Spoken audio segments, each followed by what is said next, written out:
29 अक्टूबर 2021 सवाई माधोपुर जिले का छाण गांव। इसी गांव का रहने वाला अलीमुद्दीन किसी काम से बस स्टेशन आया हुआ था। तभी कुछ लोग दौड़ते हुए उसके पास आए और बताया कि उसके पिता इब्राहिम खान के सिर पर उसके भाई कुतुबुद्दीन ने लाठी से वार कर दिया है। अलीमुद्दीन बदहवास हालत में दौड़ता हुआ घर पहुंचा। उसके पिता लहूलुहान पड़े थे। उसका भाई कुतुबुद्दीन पास में बैठा था। अलीमुद्दीन पड़ोसियों की मदद से पिता को हॉस्पिटल ले गया, जहां डॉक्टरों ने उन्हें मृतक घोषित कर दिया। घटना की सूचना पर पहुंची पुलिस ने कुतुबुद्दीन से पूछताछ शुरू की। कुतुबुद्दीन ने पिता के कत्ल की जो वजह बताई वो चौंकाने वाली थी। उसने कहा, मैंने उन्हें जन्नत भेजा है। 6 महीने पहले अम्मी को भी वहीं भेजा था, अब भाभी को भी वहीं भेजूंगा। पूरी घटना को जानने के लिए कहानी को शुरू करते हैं, लेकिन आगे बढ़ने से पहले अगर आप इसी तरह की और भी वीडियोस देखना चाहते हैं तो हमारे चैनल को सब्सक्राइब कर नोटिफिकेशन ऑन कर लें। 29 अक्टूबर 2021 के दिन शुक्रवार को छाणगांव निवासी इब्राहिम खान घर पर सो रहा था। उसका बड़ा बेटा अलीमुद्दीन किसी काम से घर से बाहर बस स्टेशन पर गया था। घर पर छोटा बेटा कुतुबुद्दीन था। कुतुबुद्दीन ने लाठी उठाकर सोते हुए पिता के सिर पर वार कर दिया। सिर पर वार से इब्राहिम लहूलुहान हो गया। चीख सुनकर पड़ोसी पहुंचे तो देखा इब्राहिम तड़प रहा था। चारों तरफ खून ही खून बिखरा हुआ था और कुतुबुद्दीन चुपचाप बैठा था। पड़ोसियों ने पूछा तो कुतुबुद्दीन बोला, अब्बा परेशान थे इसलिए उन्हें जन्नत भेज दिया। यह सुनकर पड़ोसियों ने घटना के बारे में बड़े बेटे अलीमुद्दीन को बताया। वह लहूलुहान पिता को लेकर निजी वाहन से सवाई माधोपुर सामान्य चिकित्सालय पहुंचा।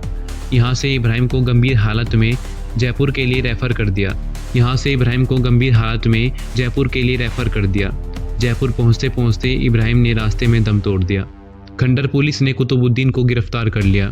पुलिस पूछताछ में कुतुबुद्दीन ने बताया कि उसे पिता की हत्या का किसी भी प्रकार का पछतावा नहीं है। उसने बताया, मेरे अब्बा दुखी थे, अल्लाह ने उनको मेरे जरिए जन्नत में बुलाया है। उसके इस दावे के बाद पुलिस भी हैरान हो गई।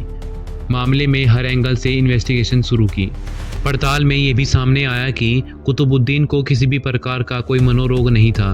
वह दिन में 5 बार नमाज पढ़ता था। अपने पिता के साथ खेती बाड़ी में भी सहयोग करता था। पिता की हत्या से पहले भी वो नमाज पढ़कर आया था। पुलिस ने सख्ती से पूछताछ की तो सामने आया कि उसने 6 महीने पहले कोरोना काल में अपनी मां हमदीन बानो की भी इसी तरह हत्या कर दी थी। उसने बताया कि मां को भी उसने जन्नत भेजा था। कुतुबुद्दीन ने मां की हत्या भी लाठियों से पीट कर की थी, लेकिन उस समय उसके घरवालों ने इस मामले को दबाकर अंतिम संस्कार कर दिया था। हालांकि पिता के मर्डर के बाद परिवारजनों ने पुलिस के सामने यही बताया था कि उन्हें नहीं पता कि इसने मां को कैसे मारा, लेकिन कुछ पड़ोसियों ने पुलिस के सामने इसकी तकदीस की थी। वहीं हत्यारे बेटे ने पुलिस को मां के मारने की बात बताई थी।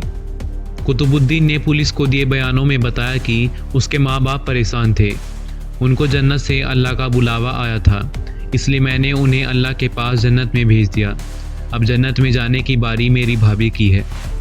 कुतुबुद्दीन ने पहले अपनी माँ और फिर बाप का मर्डर क्यों किया, इस सवाल का असली जवाब आज तक नहीं मिल पाया है। पुलिस पूछताछ में कुतुबुद्दीन ने बताया था कि उसके माँ बाप परेशान थे, इसलिए उसने उन्हें जन्नत भेज दिया। हालांकि पुलिस की पड़ताल में सामने आया था कि दोनों को कोई बीमारी नहीं थी। हालांकि बुढ़ापे के कारण कुछ दिक्कतें जरूर थी। वहीं ये खुलासा भी नहीं हो पाया कि कुतुबुद्दीन अपनी भाभी का मर्डर क्यों करना चाहता था। तत्कालीन खंडार SHO भगवान लाल मेघवाल ने बताया था कि इस मामले की इन्वेस्टिगेशन में कई चुनौतियां थी। एक बेटे ने अपने पिता की हत्या की थी और दूसरे बेटे से इस क्राइम की रिपोर्ट लेनी थी। इसके अलावा हत्यारे बेटे की गिरफ्तारी के बाद उसके परिवारजनों और भाई से मामले की गवाही और एविडेंस लेना भी बेहद चुनौतीपूर्ण था। हालांकि इस केस में आरोपी कुतुबुद्दीन ने खुद ही माँ और बाप दोनों की हत्या करना कबूल कर लिया था। जब हत्यारे बेटे से पूछताछ की तो उसे अपने किए पर बिल्कुल भी पछतावा नहीं था।